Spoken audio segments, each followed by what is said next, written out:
Olá, bem-vindos a mais um programa Fechamento, nesse dia em que esse conflito Israel e Hamas, essa invasão de Israel a Gaza, vai aumentando e criando mais atritos ao redor do mundo. Ele se instalou nos últimos dias no Brasil de uma forma mais intensa. Tivemos esse episódio aí, agora uma diferença, uma rusga entre o governo brasileiro e o embaixador de Israel. O embaixador de Israel, que já há pouco tempo já tinha feito uma crítica ao governo Lula, depois agora participou de uma reunião, de um encontro onde estava o Bolsonaro, depois disse que isso não tinha uma intenção política, mas o Itamaraty, o governo, estão muito chateados e muito bravos com essa situação, digamos assim. Ao mesmo tempo, o primeiro-ministro de Israel, Benjamin Netanyahu, publicou um texto dizendo que uma célula terrorista do Hezbollah foi célula terrorista, obviamente, segundo a interpretação de Israel, foi desbaratada no Brasil, lá na região da Tríplice Fronteira, com a participação do Mossad. Quer dizer, o Mossad, que é o serviço secreto israelense, teria, com o apoio da Polícia Federal, chegado a essa célula terrorista do Hezbollah. Isso mereceu uma resposta do ministro da Justiça, Flávio Dino, dizendo as estruturas de segurança do Brasil e de inteligência são independentes, não são guiadas por um organismo, ou por um país, ou por um organismo estrangeiro. Então, esse é um clima muito ruim, esse clima nesse momento, entre o governo brasileiro e Israel.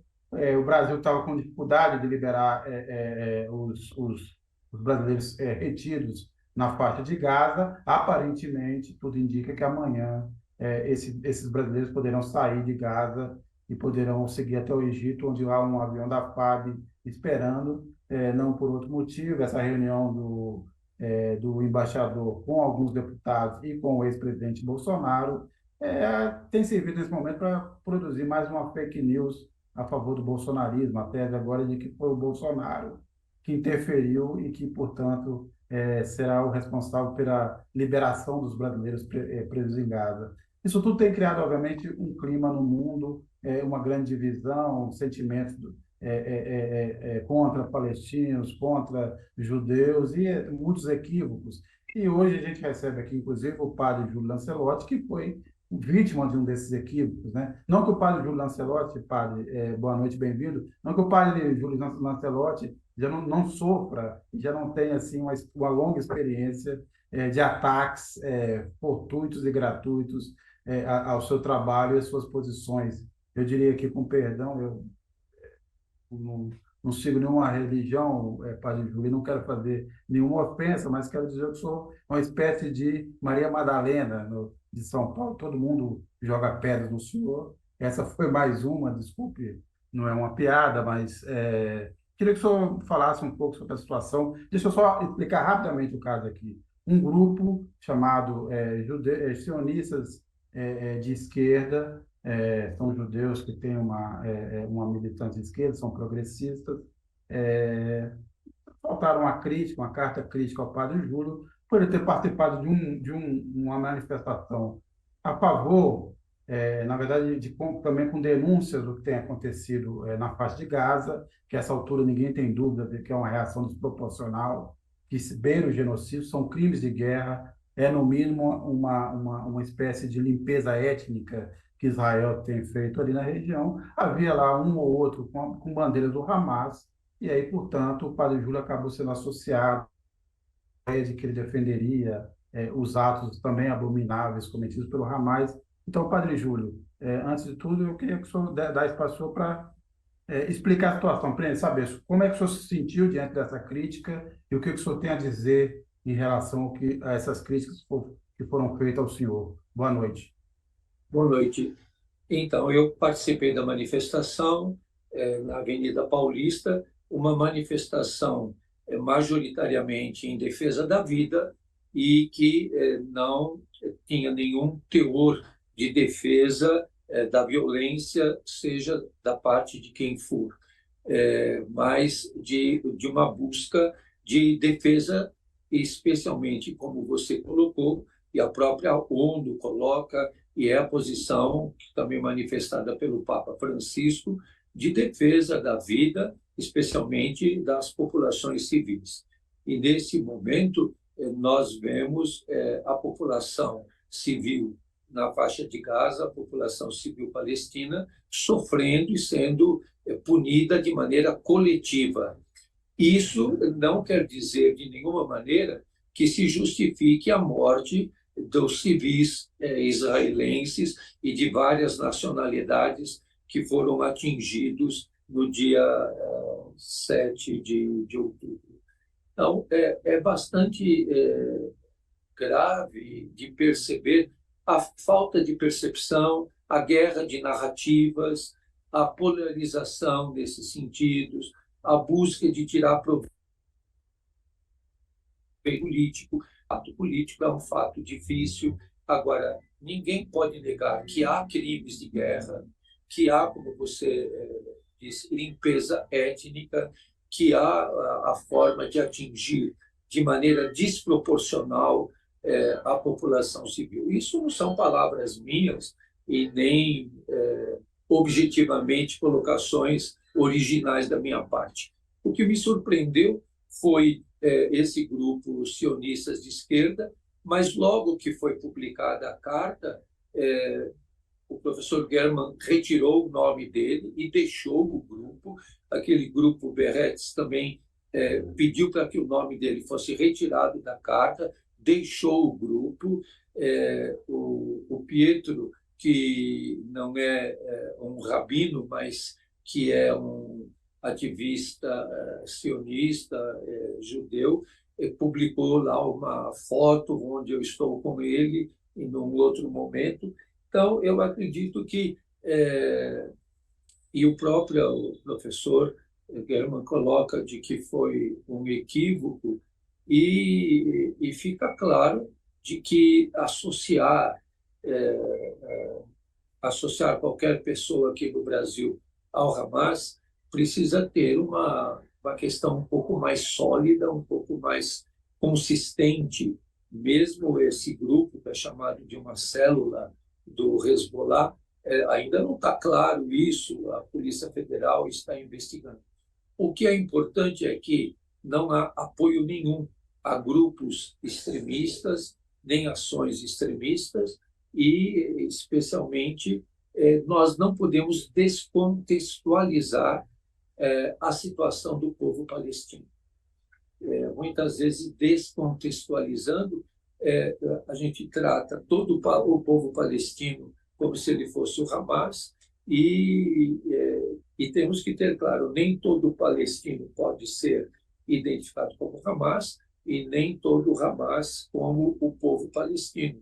Assim como também não se pode confundir o povo judeu ou o povo israelense com o governo de Israel.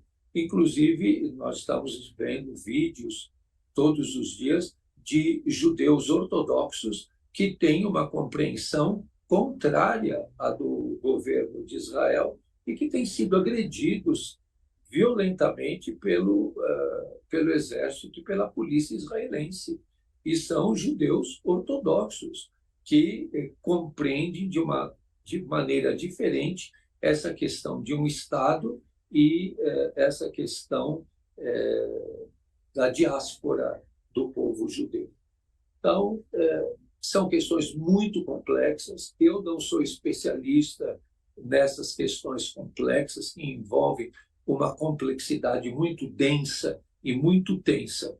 Na verdade, eu achei que como é que eles foram me achar ali no meio daquela manifestação que tinha tanta gente e a minha palavra, a minha posição sendo tão irrelevante para um fenômeno tão grande, tão desastroso e tão violento e letal como essa guerra que envolve Israel com o Hamas. É quase como que, diante de uma guerra, foram mirar num cachorro morto que estava lá do lado, que não tem nada a ver, porque nessa história toda, quem sou eu? Nada, absolutamente nada, abaixo de nada, abaixo da insignificância. Boa noite, Padre Júlio. Você falou agora há pouco da polarização, né? Você citou a polarização, e a gente sabe que isso acontece no mundo todo, né? É um movimento global. E eu queria juntar um outro elemento, né, a essa questão, que é a religião, né? Não só no Brasil, mas no mundo todo, inclusive no Oriente Médio. A religião vem sendo base para conflitos de todas as ordens, né? Seja de dogmas, questões morais ou ideológicas, de crenças. O senhor, como um homem cristão, né, e de forte atuação, né, na periferia, na comunidade de rua, enfim, como é que o senhor enxerga a influência da religião nesses conflitos e na polarização, né? Qual é a saída para resolver essa questão? Eu acredito que ter uma saída única é muito difícil.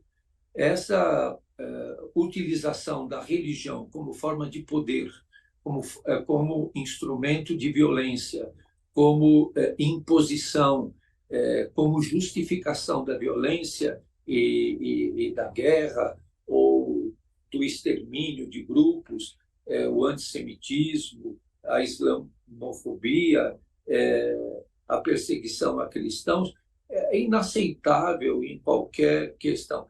Você sabe que, no fundo, eu acho que os mais sadios são os ateus, que o ateísmo não justifica nenhuma guerra, nenhuma morte, nenhuma cruzada, nenhuma violência. Acho que os ateus são os mais sadios em todas essas questões, porque são os únicos que nunca promoveram nenhuma guerra, nenhuma cruzada, nenhuma manifestação de religiosa ou antirreligiosa. É interessante, né, de que as religiões elas devem ser espaço de identidade, porque nenhuma religião deve perder a sua identidade, mas de diálogo, de respeito e de não destruição. Nesse sentido, as religiões de matriz africana são, sem dúvida, as mais prejudicadas, as mais maltratadas, as mais perseguidas, e isso no Brasil a gente vê grupos que se dizem cristãos pondo fogo em terreiros, matando mães de santo ou pessoas das religiões de matriz africana. Eu posso dizer, a partir do cristianismo, de que dimensão fundamental do cristianismo o ecumenismo e o diálogo religioso e o respeito a todas as manifestações religiosas sem perder a identidade cristã, porque senão você não dialoga. E nunca aceitar o uso da religião para matar, para destruir. As religiões sempre são para defender a vida, proteger a vida a partir dos mais fracos. Se você for procurar nos profetas do judaísmo, na Torá judaica, se você for procurar no Alcorão, se você for procurar nos ensinamentos de Buda, se você for procurar em todos os orixás e em toda a cosmologia das religiões de matriz africana, se você for procurar em toda a fundamentação budista, você não vai encontrar em nenhum a defesa da violência, de matar, de destruir, mas sempre da compaixão, da misericórdia, da solidariedade, da justiça, da partilha e do amor. Padre Júlio, o senhor falou em ecumenismo, né, diálogo, respeito mútuo, e eu estava pensando aqui que isso, de uma certa forma, lembra muito São Paulo especificamente, né, na própria Constituição da cidade. O senhor trabalha em São Paulo há tantos anos, né? E em São Paulo a gente vê, sobretudo, né, nos imigrantes que vieram daquela região do Oriente Médio, né, sejam libaneses ortodoxos, muçulmanos, ou sírios, ou de origem hebraica, eles sempre conviveram no Brasil, de um modo geral, muito bem, em São Paulo particularmente. A cidade foi construída em cima disso. Aí, dentro disso, eu pergunto para o senhor qual exemplo que as religiões podem dar, e aí falando de solidariedade, de amor, de respeito, de atendimento aos mais fracos, que vai além dos governos, no momento em que os grandes chefes de religiões, né, com exceção talvez do Papa Francisco, que tem se manifestado meu modo de ver muito bem a esse respeito, mas, de um modo geral, a gente sente um certo vazio em relação aos líderes das religiões em falar sobre todo desse conflito de Israel-Palestina. Como o senhor acha que as religiões, da base para cima, da forma como o senhor trabalha, podem ajudar, pegando esse exemplo de São Paulo, nesse convívio harmônico, e dar um exemplo de paz, de convivência, que possa ser usado politicamente, sim, pelo mundo todo? Então, no próximo domingo, às 17 horas, na igreja São Domingos, nas Perdizes, haverá um ato interreligioso promovido pela Frente Dom Paulo Evaristo Artes, pela Frente Ecumênica de Diálogo Religioso, onde estarão representantes de todas as religiões, do judaísmo, dos muçulmanos, de religiões de matriz africana, cristãos católicos e protestantes e pentecostais vão estar reunidos no momento de oração pela paz. Então, isso será um grande gesto, vai acontecer no domingo, na igreja de São Domingos, às 17 horas, nas Perdizes, esse momento de oração, onde todos vão estar reunidos, todas as religiões, não para nenhuma contenção, nem conflito, nem contestação, mas para que todos orem pela paz. Então, esse é um gesto concreto.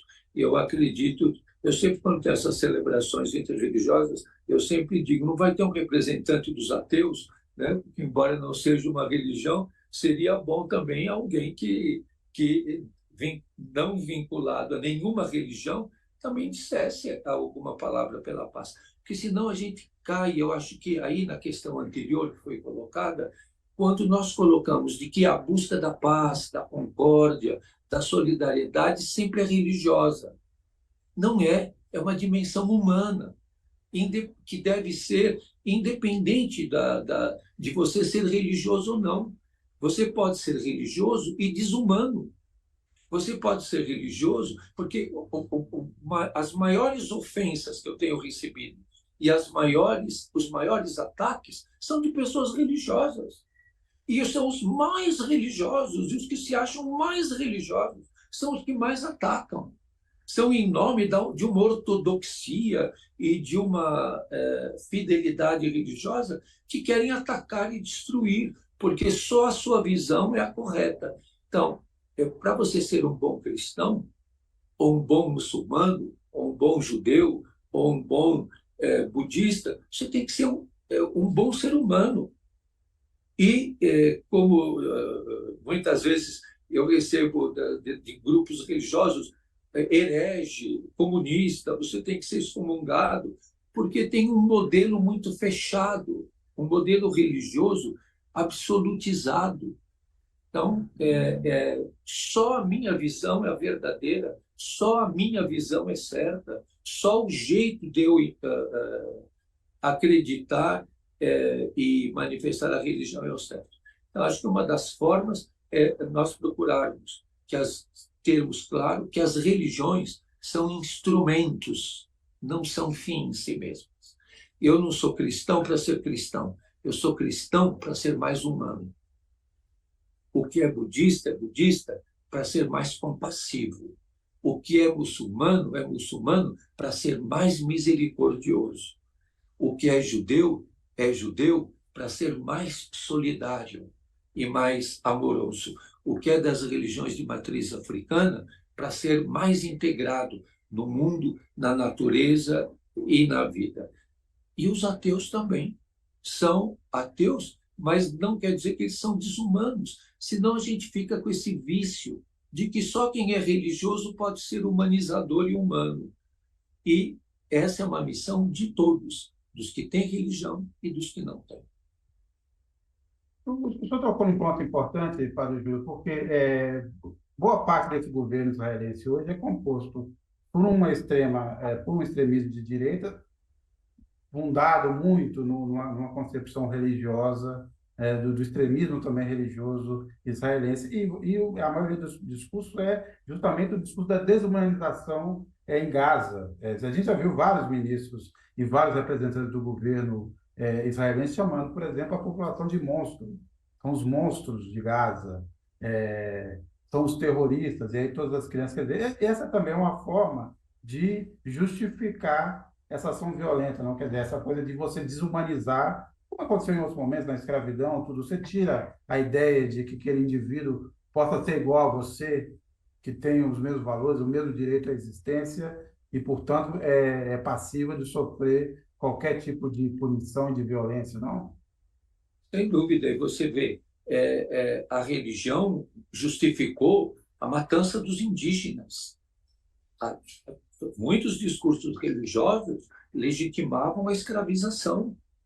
Muitos discursos religiosos justificaram guerras e extermínio e matança. Então, o que tem me chamado a atenção, eu posso estar completamente equivocado, eu disse que não sou especialista nessas questões, mas os discursos dos governantes israelenses não são religiosos, são políticos, são questões políticas, econômicas, bélicas. Eu não vejo no discurso deles, e nesse sentido eles têm uma coerência. Eles não usam um discurso religioso. Me parece até que o primeiro-ministro de Israel não seja um homem religioso. Me parece, pelo que eu ouço dele, ele não faz um discurso religioso. Então,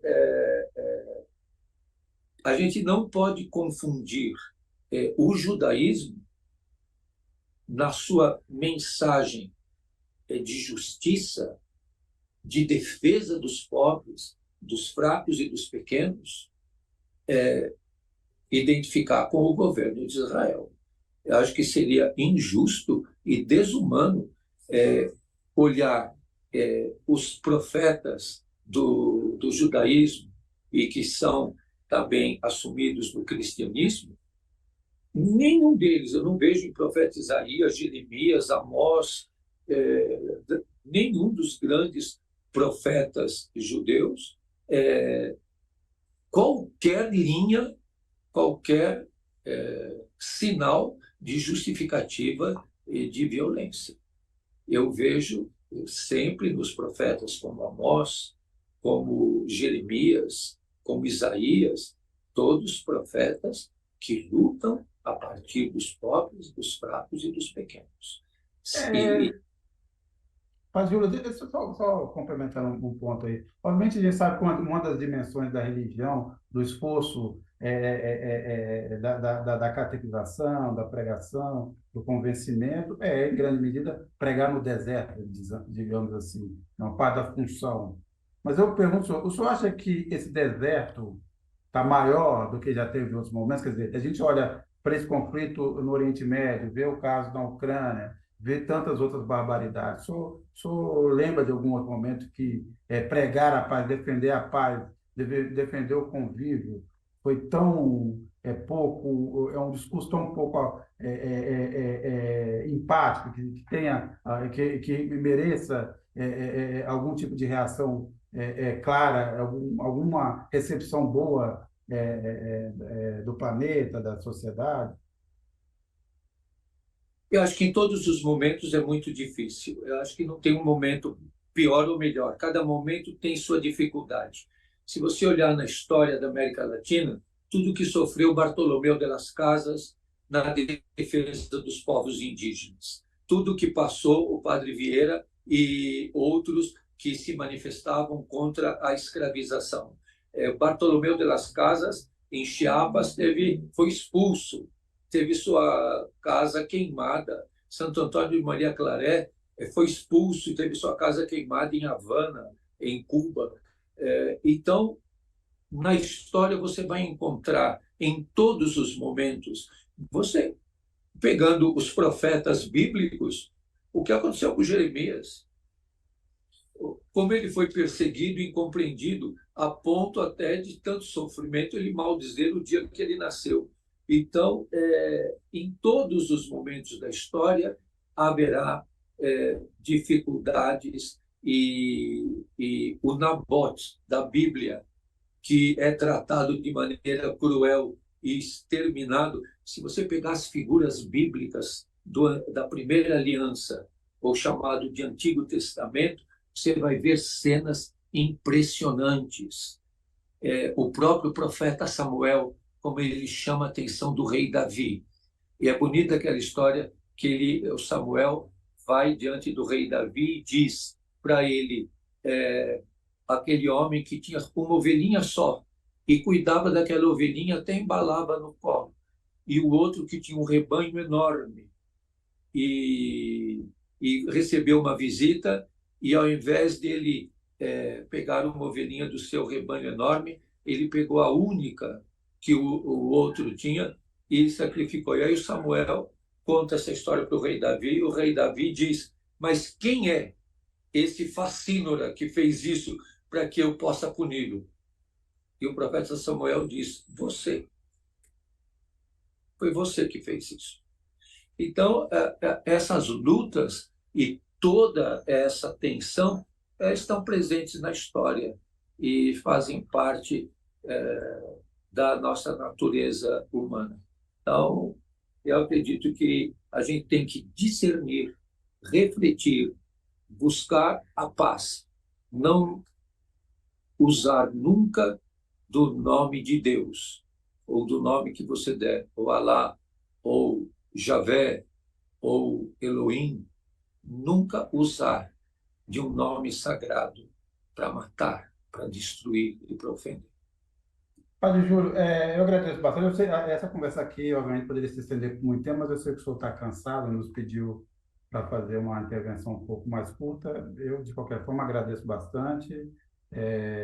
Torço também para que o senhor, obviamente, fique bem, descanse, porque a gente sabe não só da luta diária do senhor, mas uma luta também já de décadas. Então, Padre Júlio, muito obrigado, até a próxima. Mas antes de eu sair, só acompanha com a gente aí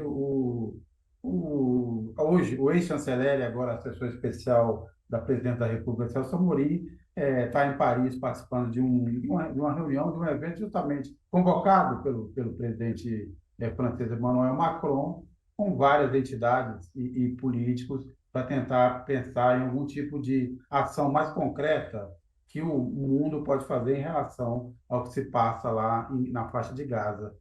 Dado esse conflito que está entre o Brasil e a diplomacia israelense, o Celso Amorim agora disse uma coisa que até então ele estava evitando falar. Ele não disse diretamente isso, mas deu a entender que o que está se passando, pode ser chamado de genocídio em alguma medida. É esse vídeo que a gente vai assistir. Padre Júlio, muito obrigado, até uma próxima vez e boa noite. Boa noite, Deus abençoe a todos. Paz e bem. In President Lula's words, and I quote, "Innocents are called upon to pay the price for the madness of war." While I speak, we are still anxious about the exit of Brazilians from Gaza, who inexplicably continues to be prevented from leaving the region. A humanitarian ceasefire is essential. Safe and unimpeded passage for the entry of humanitarian aid for the benefit of hospitals, schools, and nurseries must be respected. The passage of the wounded should be guaranteed. It is highly disturbing that almost 100 UN staff members lost their lives in Gaza. I reiterate Brazil's condemnation of the terrorist attacks against the Israeli people and the taking of hostages. However, such barbaric acts do not justify the use of indiscriminate force against civilians. The deaths of thousands of children is shocking. The word genocide inevitably comes to mind.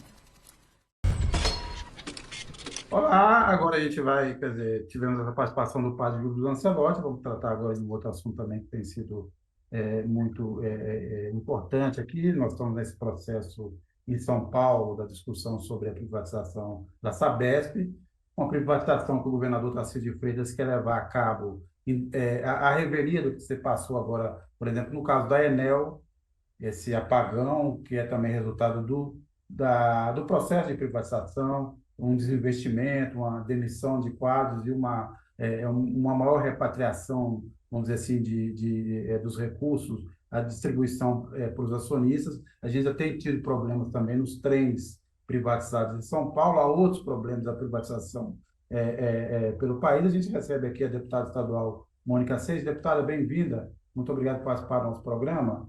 E a primeira pergunta que eu queria fazer, deputada, é que hoje o PT, o PSOL e o PCdoB ingressaram com uma ação na Justiça, justamente questionando e pedindo a interrupção do processo de análise ou de aprovação da privatização da Sabesp na Assembleia Legislativa de São Paulo. Eu queria que a senhora explicasse para a gente inicialmente qual a razão dessa ação e no que ela se baseia. Olá, Sérgio, olá, todos que nos acompanham. Nós temos juntos a oposição, principalmente PT e PSOL, elaborado algumas táticas para tentar retardar o processo de votação, porque ele está em regime de urgência. Isso significa que a gente tem até o dia 1º de dezembro para concluir a votação na Assembleia Legislativa. Um projeto que eu considero inédito, pelo menos eu nunca vi um processo de privatização por leilão na Bolsa de Valores. A gente não tem a clareza de quem vai comprar, quem vai ter o contrato de concessão, não vai ter um edital, e a gente tampouco vai saber se quem comprar as novas ações e formar a nova maioria, for o novo acionista majoritário, vai ter expertise, know-how no saneamento básico. Pode ser qualquer milionário no mundo que se aventure e forme a nova maioria da gestão da empresa de saneamento básico. Então, a gente tem adotado algumas ações. A primeira já há mais de um mês. A gente entrou no STF contra as zonas regionais de saneamento básico, que a gente entende que é inconstitucional, as rurais, porque as decisões de saneamento básico têm que ser tomadas municipalmente. A gente entra também com mandado de segurança contra o regime de urgência. A gente acredita que um debate como esse, desse montante, não pode acontecer em apenas 40 dias. E a gente também entrou no Ministério Público também, pedindo mandado de segurança para que esse projeto não possa ser, ele não pode ser, se passar assim, com certeza vai ser motivo de judicialização depois, apenas um projeto de lei. A administração pública e a responsabilidade pública sobre o saneamento básico está prevista na Constituição do Estado de São Paulo. Portanto, uma desestatização também seria retirar esse artigo da Constituição. Por isso, o processo de privatização da Sabesp precisa se dar por uma PEC.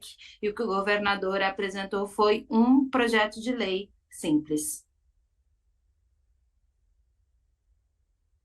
Deputada, boa noite. Eu queria saber em relação à CPI da Enel, né, que está acontecendo na Assembleia. Hoje também foi instalada, foi ontem, mas foi hoje, né, na Câmara dos Vereadores. Mas eu queria saber, na Assembleia, a senhora me corrija se eu estiver enganada, mas me parece que a CPI ela começou até antes desse apagão, né? Então, o que levou, né, ao início dessa CPI, e a partir de agora, com esse apagão, o que muda? Qual é a estratégia, né, do PSOL, enfim, da oposição na atuação da CPI? A CPI ela ganha novo fôlego, mas ela não nasceu do apagão do final de semana. A Enel, ela é uma empresa marcada por cortes de abastecimento, cobranças indevidas, mas, sobretudo, a dificuldade de atendimento dos usuários da energia elétrica aqui da região metropolitana.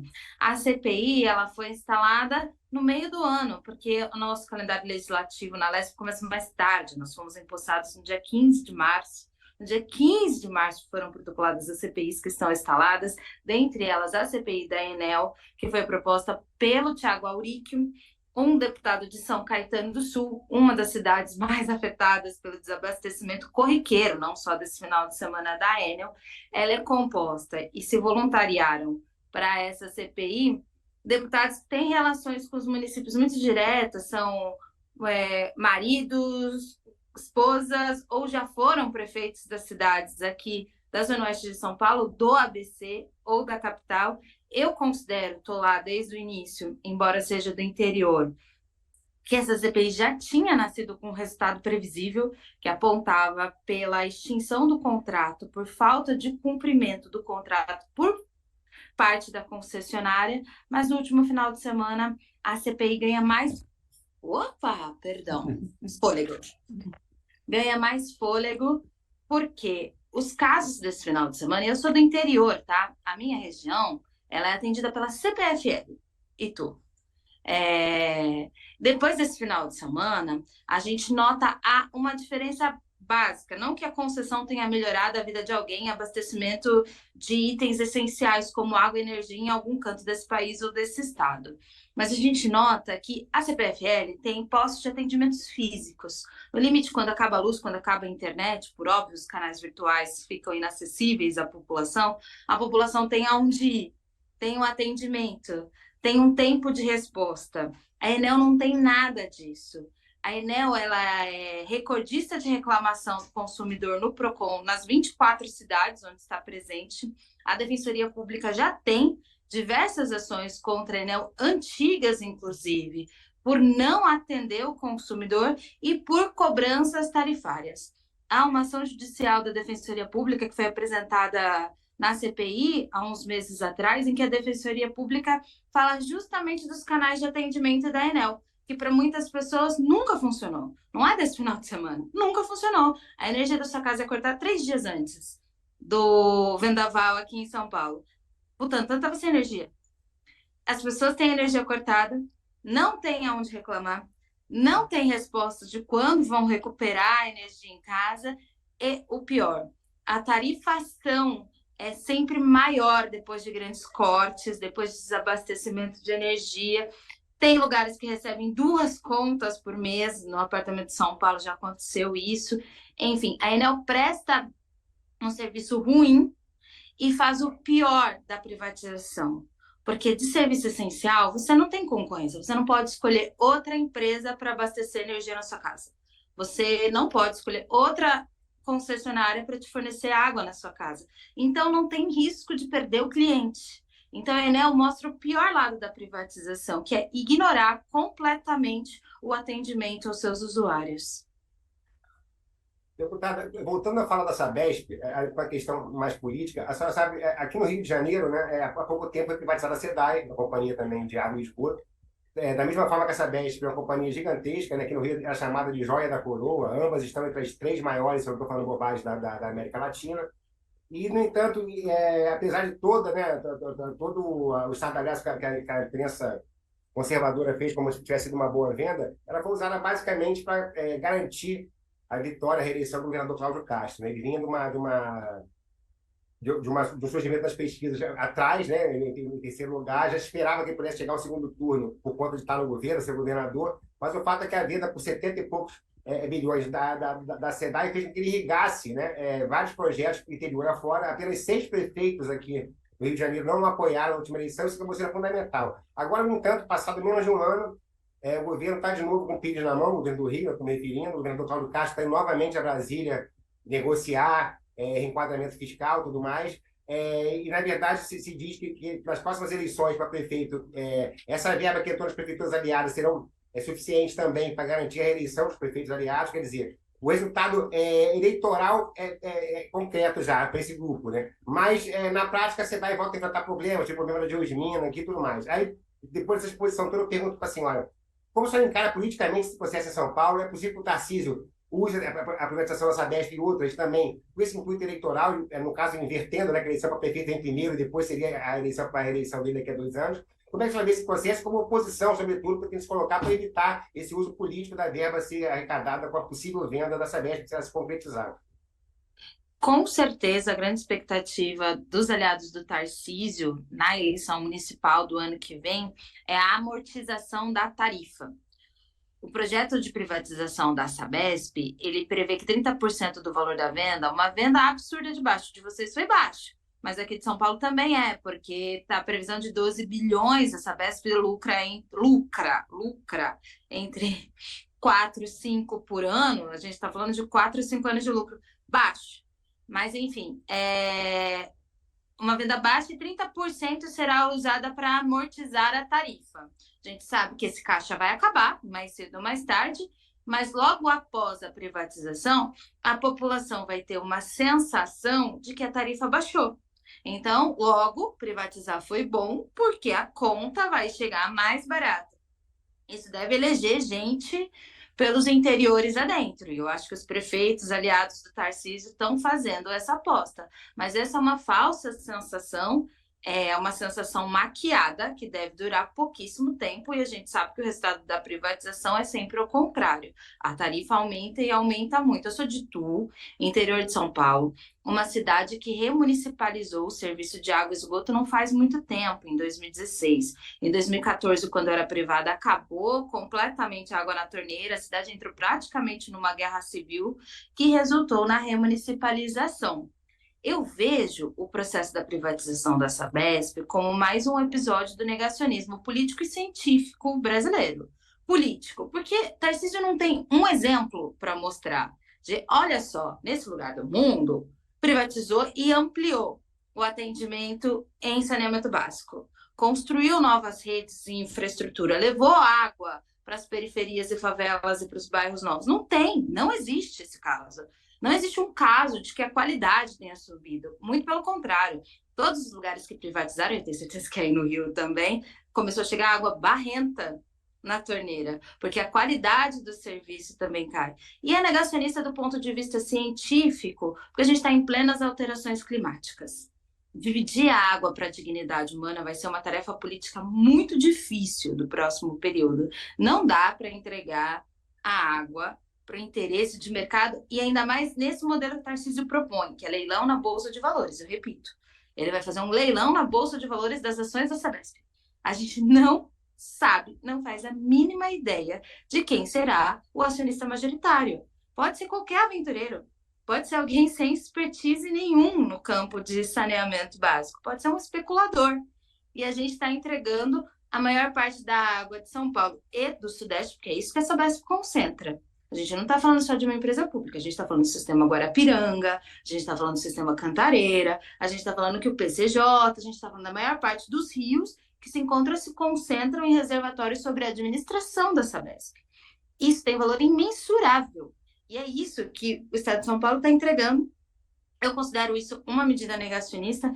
Eu também não entendo muito por que tanta pressa e etc., mas eu consegui entender a chave que eles querem publicizar. Usar a queda da tarifa momentânea, vai vender a Sabesp, vai pegar o dinheiro da Sabesp, vai devolver para quem comprou, usando para armamentizar a tarifa.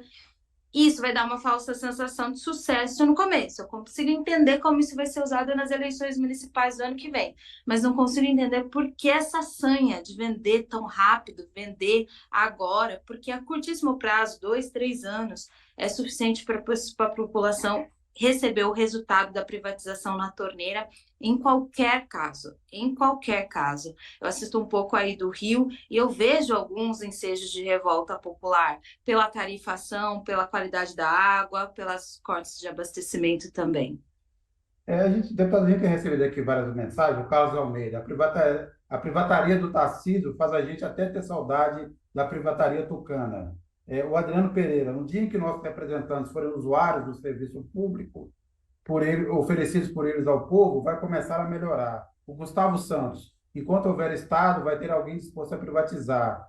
A Olívia, o metrô do Rio privatizado custa R$ 7,00, malha muito menor. Em São Paulo, público é R$ 4,40. Mas, vamos lembrar aqui que um dos projetos do governador Tarcísio de Freitas é privatizar o metrô, entre outras empresas. E a gente tem uma pergunta aqui da Tatiana. Ela quer saber como seria possível conter a sanha privatista do Tarcísio.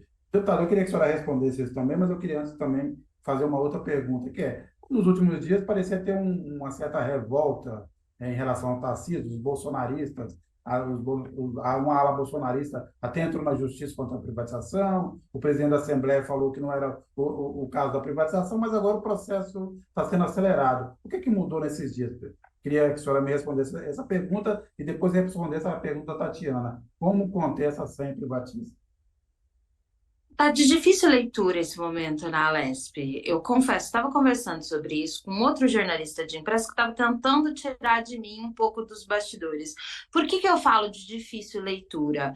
Porque pelos corredores você vê bravatas do Centrão, que não tem cargo no governo e quer, dos bolsonaristas, do Bolsonaro, que acha que o Tarcísio não é bolsonarista o suficiente, Deus me livre, não sei o que precisa ser para ser bolsonarista o suficiente. Você vê umas bravatas, mas não passam de performances. sabe? De reclamação de corredor. Porque na hora que a sirene do voto toca na Assembleia Legislativa, porque na hora que vai votar mesmo, que terminou os debates, é a hora de votar, toca uma sirene.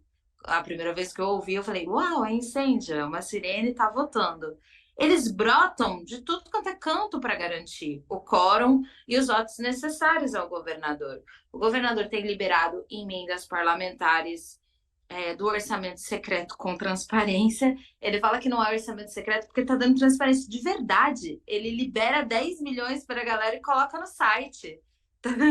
Tá assim, tá liberando emendas paralelas, parece que isso está sendo suficiente para coesionar a base que tem na Assembleia Legislativa garantido tudo que o governador até agora quer.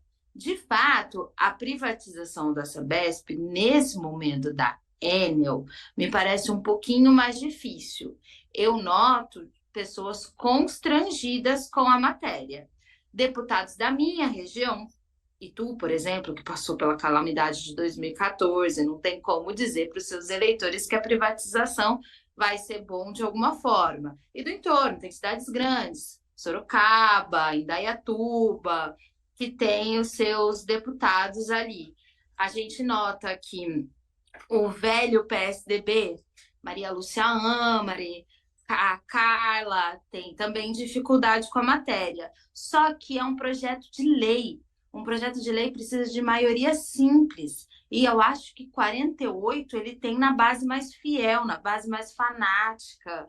Enfim, mesmo as dúvidas entre alguns deputados da base, que chega a ser quase 70 na Assembleia Legislativa, não vai garantir algum atraso na votação. O único atraso nessa votação está sendo provocado por nós. Uma das táticas que a gente tem usado são votos imensos. Ontem a gente apresentou um voto de 1.200 páginas, e a gente está lendo bem pausadamente, e a gente vai lendo na Assembleia Legislativa, esperando a opinião pública se mobilizar. E aí, já respondendo a pergunta que nos chegou pelo chat, eu acho que a única forma de virar o jogo é a pressão popular sobre os deputados e deputadas. Sobre o Tarcísio não tem jeito, ele está muito convicto, mas tem deputados e deputadas que vão para a eleição ano que vem, ou que seu filho e sua esposa, no interior de São Paulo tem muito disso, que está interessado, de olho na eleição do ano que vem, que precisa entender que a população não aprova. Então, a gente está segurando um pouquinho, esperando para ver se a opinião pública permeia a LESP, que parece muito fechada à opinião pública. A única forma da gente derrotar esse projeto é derrotar no voto. Então, a gente precisa reverter os votos da base do Tarcísio na Assembleia Legislativa. E os deputados da LESP são bem pulverizados. Eles são representantes, a maioria coronéis, dos interiores, que têm tradição em suas cidades. Então, eu acho que a partir do momento que as cidades, principalmente, eu acho que as 24 cidades aqui atendidas pela Enel vão puxar a fila.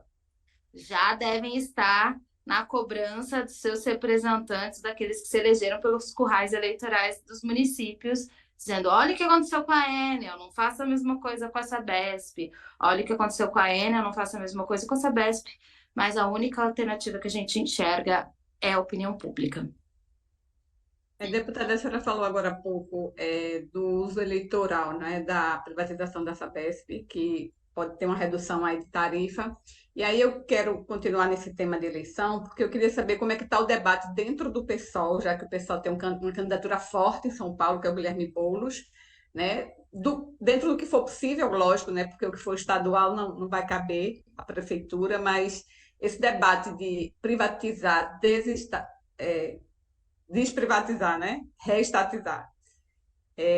Vocês estão debatendo isso? Quais são as propostas que vêm aí na candidatura de Boulos? Com certeza estamos para o estado inteiro, teremos candidaturas pelo estado inteiro, e a nossa esperança também é na eleição do ano que vem. Boulos vem despontando, primeiro nas pesquisas. São Paulo é uma cidade importante para a Sabesp, tem mais do que 50% dos consumidores da Sabesp aqui nessa cidade. A gente costuma dizer que se São Paulo não quiser, não privatiza a Sabesp. Se São Paulo não aceitar, não é compensável para uma nova empresa ficar com o entorno, e São Paulo não. Essa é uma plataforma importante, Boulos tem feito falas a respeito, que não depender dele, a Sabesp continua pública, e eu acho que esse debate tem muito a ganhar se ficar para o ano que vem, porque ano que vem vai ser um referendo popular. São 2 projetos nas urnas. Tem o projeto do Tarcísio e do Ricardo Nunes, e tem o nosso projeto, que ainda que a gente reconheça que favelas e periferias ainda não conhecem saneamento básico, ainda que a gente conhece que tem mais cortes nas regiões pobres do que nas regiões ricas, ainda que com muito a melhorar, sobre a gestão pública é permeável à opinião, é permeável à pressão e é historicamente a única que tem a capacidade econômica, parques, BNDES, de investir em ampliação da rede de infraestrutura. Então, eu acho que a eleição do ano que vem, e para a gente é importante que a votação da privatização da Sabesp chegue ao ano que vem, vai ser um referendo popular. As pessoas vão ter a opção de votar entre quem defende a Sabesp pública e quem defende a privatização. Deputada, vamos mantendo nesse tema das eleições municipais. Não posso deixar de aproveitar a presença da senhora aqui para perguntar qual o balanço. Nós estamos há um ano, né, mais ou menos, né, questão de dias das próximas eleições, né, municipais em todo o Brasil. Queria que a senhora fizesse um balanço de como está vendo até agora a aglutinação da esquerda, não só em torno da candidatura do Guilherme Boulos na capital. Queria que a senhora falasse um pouco de Itu, da sua região, lá dos municípios que gravitam em torno de Itu, como é que está isso, e como é que a senhora vê a possibilidade de formação desse campo, inclusive para 2026, nessa prometida já campanha de eleição do Tarcísio. O governo Tarcísio é um governo fechado em si mesmo, a gente ainda não tem possibilidade de ver se ele vai eleger. Eu acho que o bolsonarismo elegeu em São Paulo, mas não tanto quanto esperava. Se vai crescer o caldo do bolsonarismo e do tarcisismo nas eleições municipais, eu acredito que não. Acho que o campo progressista está organizado, entendeu na eleição passada quais são as nossas tarefas. Nós do PSOL estamos organizados para lançar nossas candidaturas no máximo de municípios possíveis, em parceria com o campo aliado. Estamos muito otimistas com a candidatura do Boulos e achamos, inclusive, que a candidatura do Boulos vai ser um hub que vai puxar a opinião pública e vai esperar para além da região metropolitana, para além da capital, deve inspirar muita gente a sair candidato. Na minha cidade, a gente está construindo uma alternativa. Eu não devo deixar o meu mandato. Mandato passado eu também não saí nas eleições municipais, porque eu tenho mandato coletivo. Eu me comprometo com o meu mandato coletivo, faço ele até o final, não saio nas eleições do meio, mas vai ter alternativa em Itu, vai ter alternativa em Sorocaba, vai ter alternativa em Cabreúva, vai ter alternativa em Porto Feliz, em Salto. A gente está construindo luta na região toda e aqui, na Zona Oeste de São Paulo também. Tem muita mulher preta que está se preparando e dessa vez para concorrer ao executivo, porque a gente vem... O pessoal, historicamente, é a ferramenta da luta dos étnicos vulneráveis. Mulheres negras, mulheres trans, LGBTs, mas dessa vez a gente está preparando também candidaturas ao majoritário de mulheres negras, que eu acho que vai ser um marco importante de prioridade do partido para o próximo período. Estamos animados e achamos que, ao contrário do bolsonarismo, nós vamos crescer. Mas você acha que o bolsonarismo cai, deputado? É a pergunta que eu queria fazer. Obviamente, a gente tem, pensando não só na eleição municipal, mas pensando também já em 2026, o Bolsonaro, obviamente, nesse momento está fora do jogo, embora alguns aliados achem que ele possa ressurgir da cinza, mas ele está fora do jogo. Até agora não apareceu um candidato, mas o bolsonarismo continua aí vivo, né? Firme, vivo, forte. São Paulo é um estado de direita. O que você acha? Eu acho que São Paulo é um estado de direita, sempre foi, né? E assim que apareceu uma alternativa mais à direita, apostou nela, né? Maluf, PSDB, Dória, Tarcísio, vai numa curva ascendente. Ao mesmo tempo que eu acho que a população está um pouco cansada da truculência do bolsonarismo, ainda convencida da direita e cansada da truculência do bolsonarismo. Eu acho que essa vai ser, sem sombra de dúvidas, uma eleição da recomposição do centrão, de uma nova direita, mas também a gente vem numa ascendente. O que tem mais radical à esquerda, que eu considero que se coloca nas eleições eu acho que tem uma janela muito grande de aceitação num estado tão à direita como São Paulo. Acho que o pessoal elege nos interiores, elege para o poder legislativo, elege na capital, o que é inédito, mas também mostra que do outro lado, né, a esquerda tem espaço. Acho que o bolsonarismo mais truculento vai perdendo espaço na opinião pública. Eu vejo, por exemplo, em Bauru, aquela prefeita que se elegeu como mulher negra do Bolsonaro, a cidade muito cansada dela, muito cansada da experiência com ela, e eu acho que isso tende a cair no ostracismo na próxima eleição. Bem, a gente percebeu aqui a deputada Mônica Seixas. Deputada, obrigado pela participação. Eu sei que a vida aí não está fácil, né? São muitas votações, mas, bem, estamos aqui A gente está abertos. numa maratona de resistência na Assembleia Legislativa, com votos de 1.500 culpado. páginas. Haja criatividade, né? E haja redatores para fazer isso. A história da água é riquíssima. Entender a história da água é, de fato, entender a soberania dos povos. Não é uma questão pequena que o Tarcísio está querendo vender, sobretudo pelo tamanho da Sabesp. A gente tem mesmo muito o que falar, mas é cansativo ficar lendo tudo isso. Deputada, obrigado, Maurício, Fabiola, obrigado. E, bem, agradeço também quem nos acompanhou até agora, teve a paciência. Deputada, boa sorte, bom trabalho. Tchau, gente. Obrigada.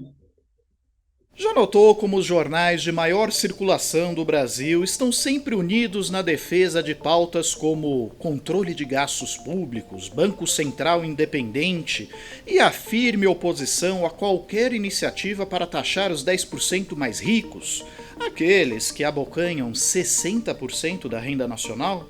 Pois é, esse monocórdio discurso único da mídia tem raízes profundas. Somente 5 famílias controlavam metade dos veículos de comunicação de maior audiência do país em 2017, segundo a ONG Repórteres Sem Fronteiras. E o pior, essa concentração está aumentando com a compra de grupos de mídia por bancos e corretoras. Agora, refresque a memória.